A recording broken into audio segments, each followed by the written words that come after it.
I'm sure you're delighted, Matthew, that the Rwanda plan has gone through the House of Commons and is sailing through to the House of Lords. Sailing through the House of Lords, is it? Oh, sorry, that was actually an unintentional use of language. It's not going to sail through. In fact, we've had Lord Lilly earlier, Peter Lilly, talking about how he thinks, even though he supports it, he says it's going to be very, very difficult. And I would imagine there are some of your Liberal Democrat colleagues who will be making as much mischief as possible. I very much hope so. So what do you think of the plan itself? You think it's you're not a fan? I think it's unworkable, and more than that, I think it's immoral. I mean, my issue actually with Labour's take on it is that they only oppose it because they think it's unworkable. They don't oppose it because they think it's immoral. Why is it immoral to send someone to Rwanda? I think it's immoral because when people are seeking asylum, they should be judged individually about whether they are a genuine asylum seeker. And as we know, the figures show that once assessed, the vast majority of those who claim asylum, 75%, are found to be genuine, 75%. This is performative. It is what the Tories want their voters to see them doing ahead of, the next election coming up later this year. There's just going to be handfuls sent to Rwanda, if that. I mean, at the moment, we've had more Home Secretaries than asylum seekers sent. We sent 3 of them, and they've all come back. Reem, what do you make of this policy? Yeah, look, I think that there's absolutely nothing wrong with wanting to control our borders, and I don't think that that's a bad thing necessarily. I do think that we need to be realistic, though, and I do think you're absolutely right. This is a relatively performative policy. As long as the Prime Minister gets a nice photo of these illegal migrants, even just one photograph of illegal migrants that they can use on the election campaign of them being shipped off to Rwanda, I think that's going to be enough for them. So in principle, you're against it as well? I'm against it because I think it's unworkable. I'm not necessarily against it in principle in terms of having a sort of illegal migrants that are still having their applications be processed elsewhere. I don't think that's necessarily an immoral thing to do.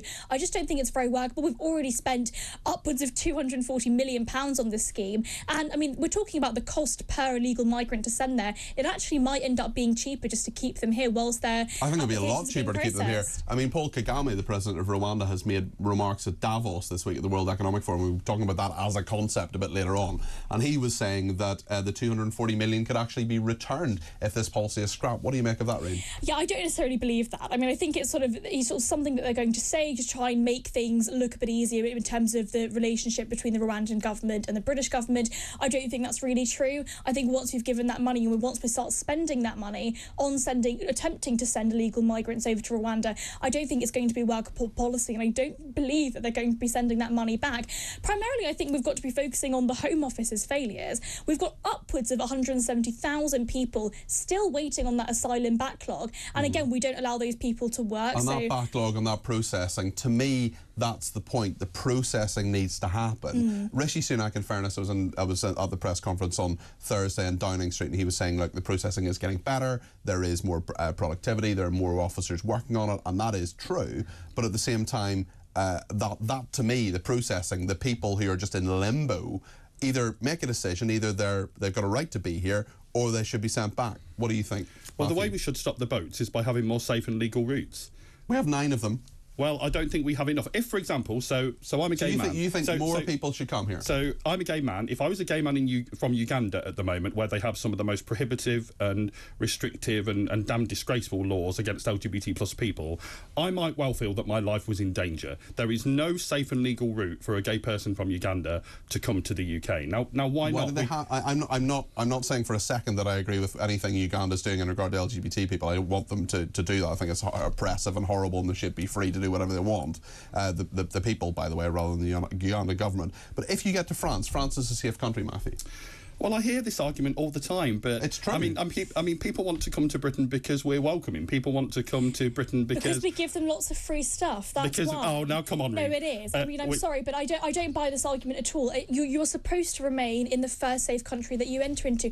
Now, I'm not saying that the UK shouldn't be also taking on their fair share of illegal migrants that enter the mainland Europe. I don't think it's fair that we just sort of say no, we're not going to help at all. But we certainly have been doing that. I do actually think, though, politically, politically, the focus on illegal migrants is very easy. The only reason why, I mean, look, people have been crossing over illegally all the time.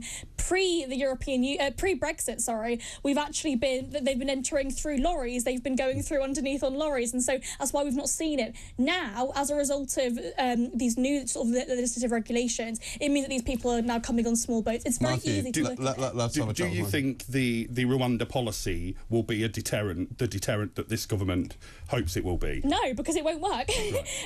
I don't think unless we say that every single illegal migrant is going to be shipped off to Rwanda, which, by the way, is not going to happen, then it won't be a deterrent. Actually, what we need to be doing is being realistic here.